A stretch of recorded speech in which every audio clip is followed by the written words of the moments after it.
So padayon na ta sa pagtindog ha. Kaya ito sila i-declare.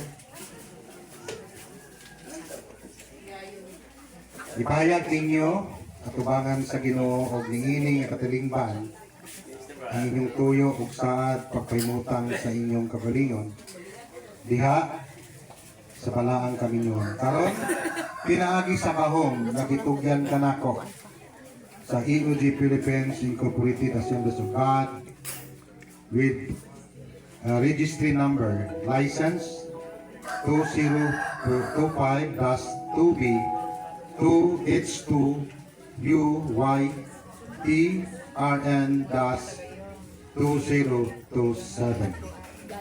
Kung sa Republika sa Pilipinas, ipahayag ko na si Jimar Kabusaw o si Cheryl Karakot na iusa na sa kaminyoon diha sa ngalan samahan sa anak o sa Espiritu Santo.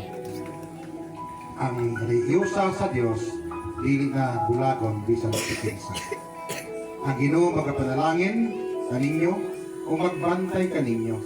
Ang Ginoo magdanag sa inyong naong ibabaw kaninyo o maluluyon kaninyo. Ang Ginoo magkayat sa iyang naong anak kaninyo o maghatag kaninyo o kaninyo.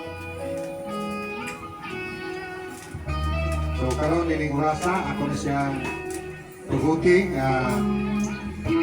hindi naman kong kinasal akong ipanagila ya kaninyo